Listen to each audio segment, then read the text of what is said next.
We are back. We are back with another episode here at episode 56 of the Block to Block podcast, the best podcast in the world for all things Web3. Here we break down the technology, what's going on in the market, and the ways in which you can benefit.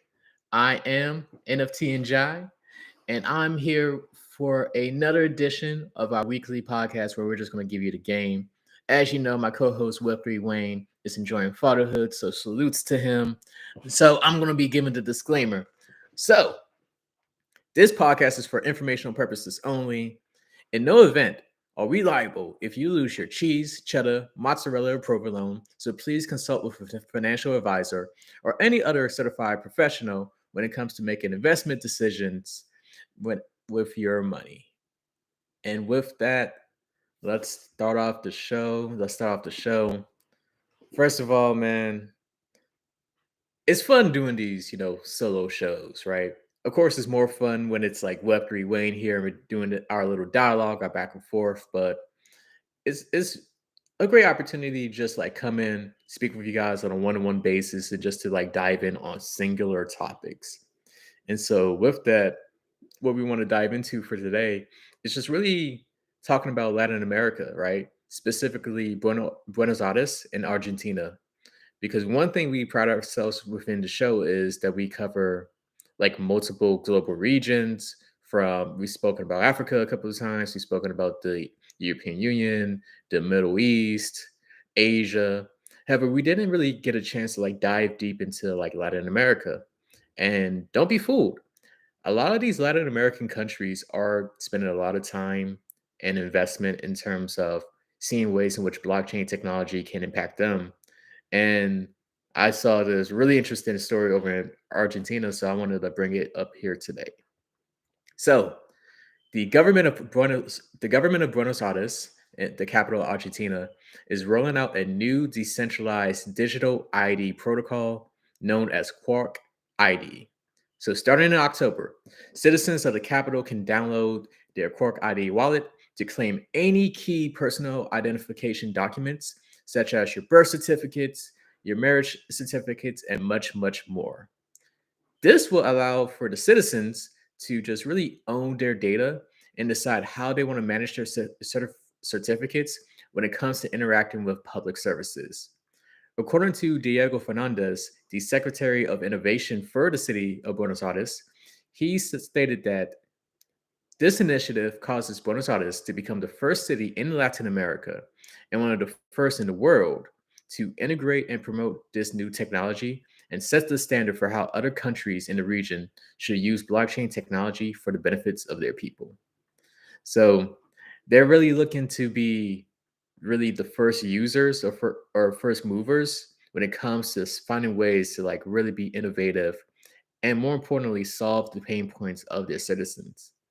So it doesn't just stop there. There's many other plans and features that the government wants to roll out with Quark ID over the next few months.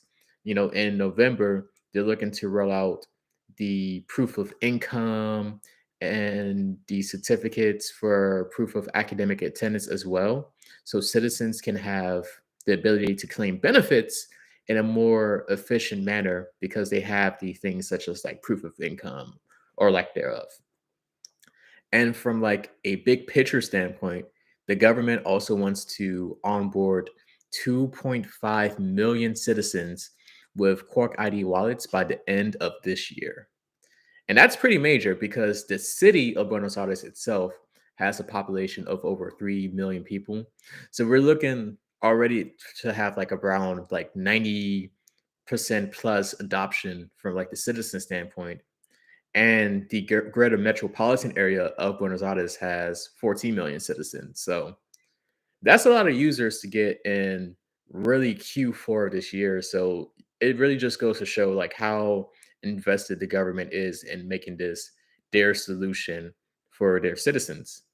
And so overall, very, very exciting news. This came out in media outlets yesterday, and I think it was very important to discuss it today because there's like many things we need to unpack.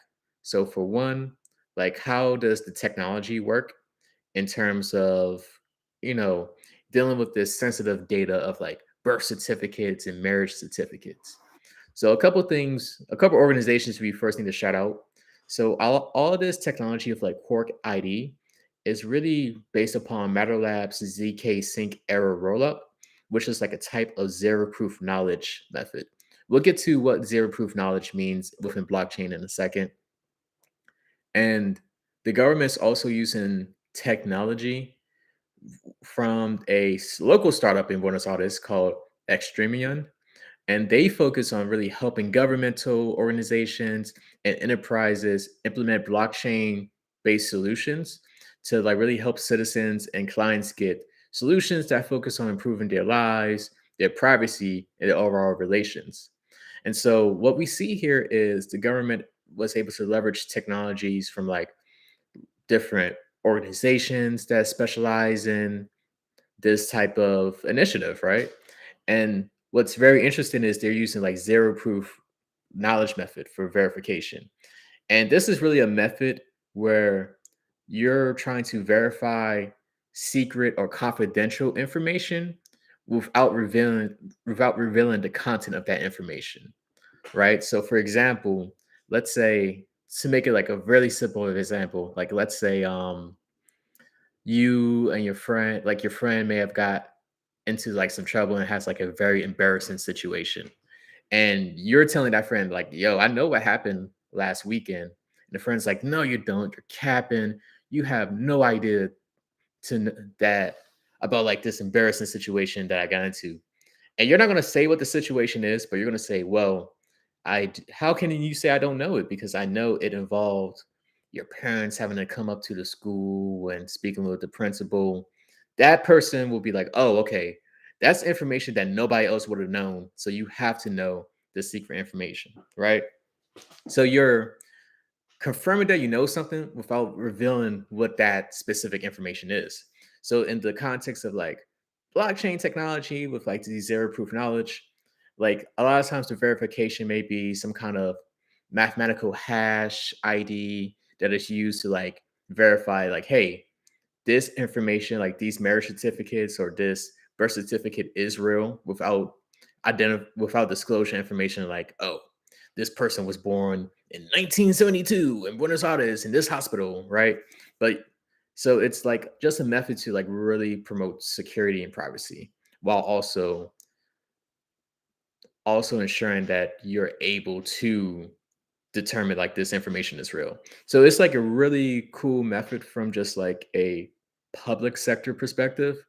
Because this is sensitive information. Birth certificates, marriage certificates, proof of income, that's all very sensitive. So it's really cool that we see the government employing like zero proof knowledge protocols in this manner. But more importantly, in past episodes with Web3 Win and I, such as episode 47 or 48, I believe, we spoke about like how different regions outside of the United States are looking to use blockchain technology. And the key thing we stated was what's cool about these other countries within the world, especially countries that may be like developing nations or like emerging economies, is the fact that they're really looking to solve actual pain points and like solve real problems and issues within their country. And that's what's going to make this technology really stick around, right? So, whether that's like over in Africa, when it comes to having payment solutions, because a lot of the citizens are underbanked or don't have access to financial institutions, or whether that's here in the case of Buenos Aires, where they're looking to ensure that citizens have access to their sensitive information and that it allows them to really do things in a more efficient manner because we all know government's not the most efficient. But if you're able to have these digital IDs and, like they said in November, like access things such as your proof of income or showing like how many times you attended school or like your collegiate education, and that can help you claim governmental benefits instead of doing like these long applications where you're on like the phone for hours or you're going to a governmental office that has like huge lines. You're able to utilize technology that is available in real time because it's powered by blockchain. And we know for a fact that it can be verified because of the blockchain technology. And that's being used to like just increase productivity and efficiency and overall the real benefit to people. So very fascinating right there. Another thing that's important to note as well is just the importance of gov tech, right? This area of how the government can use technology in order to provide services. Because as we know, the biggest impact, the biggest force in your life from just like a big picture standpoint is the government, right? No matter which country in the world you live in, the government is the entity that's making the rules and they're really mandating like how we all live our lives from a social standpoint, from a political standpoint, from an economic standpoint. The government is the biggest person, the biggest entity we need to be aware of, right? So if the government can be more efficient and find ways to like solve actual issues for citizens through the use of technology, that's what's going to be critical. So once again, going back to previous episodes when we spoke about the European Union, they're looking to use blockchain technology to handle things such as the management of property records, right? And other areas as well, such as like how to handle like overall digital payments and things of that nature. Here we're seeing Buenos Aires saying, hey, we're going to use this to help just manage digital IDs just to begin with. And then we're going to use this as really our backbone for helping to verify information for our citizens, helping our citizens to access public services from us in a quicker manner, right? Maybe that's like, whether that be social welfare programs or anything else of that nature. And the fact that they are taking this approach of, you know, leveraging these technologies from organizations and starting out in the capital of the country and trying to get like upwards of 90% of the in city population to have this usage by the end of the year, that really shows a lot of commitment and it really opens up the doors to seeing other ways in which technology, blockchain technology, Web3 technology can be of service within any country, right? And who knows? Like, I'm very interested to see if Buenos Aires can become really like a use case, a case study, right? Where we all can learn from and see, like, in years to come, how you really make an impact through the use of blockchain technology. I mean, going back to the previous episodes as well, many of the countries of the world are also looking into like CBDCs, right? Their own specific versions of like cryptocurrencies. Many governments of the world or even entities such as like the London Stock Exchange is looking to see how they can utilize blockchain technology for trading assets. Like all these big institutions, all these governments are going to be using this technology. So don't play yourselves. Like, don't play yourselves and just think, oh, this is all fad. It's all going away. Like, it's here to stay. We may not realize that it's necessary blockchain technology from the outside looking in, but best and believe that this technology is powering what's going on under the hood, right? And so, yeah, man, definitely pay attention to like governments, pay attention to institutions, pay attention to private companies, pay attention to how all the big players are really using this technology and use that from a standpoint of just like a learning and even motivation to see like, okay, if that's how they're using this tech, where can I carve a niche for myself and like bring something that's new for the market? I'm speaking to like all the entrepreneurs specifically, right? Because you can possibly address, there's always going to be some kind of gap, and you can address a gap that's not being serviced through these bigger dogs by bringing in your own unique service and your own unique perspective. And also for people who are just interested, like Latin America as an entire global market is actually a market you should be paying attention to, right? We've spoken a lot about like Africa as a continent beforehand and how Africa is going to have close to a billion citizens in years to come. It has like the youngest population with like 60% being under the age of like 25. Well, with Latin America as a whole, they have over 670 million citizens within their countries, right? And 60% of their citizens are under the age of 35. So, not as many people and not as young as Africa, but still very much comparable, right? Latin America is also rich when it comes to natural resources like oil, gas, minerals, and agricultural products. And Latin America also has like a rising middle class as well. So there's a lot of opportunity for tech solutions because you have younger populations who are more likely to be tech natives. They're used to tech, they're comfortable with tech, they're even trained to like work in tech, right? Like a lot of companies who get oversee workers to work in tech, they get them from Latin America as well.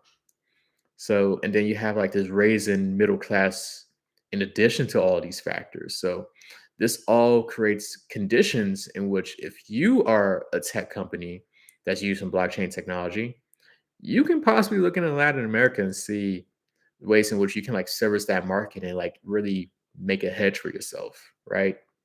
Especially if you're in a country like the US where we're not super clear on like what's the regulation going to be when it comes to all things Web3, especially like in the terms of crypto. You can go to places like Latin America. Like, listen, one of the biggest factors that's going to impact the success of any industry is the government, right? How does the government regulate? How does the government embrace that industry? You have local governments in Latin America from like the city level to even federal levels that are like really looking to embrace this technology, right? So, especially if we see more success with Buenos Aires, that just really opens up the doors for opportunity.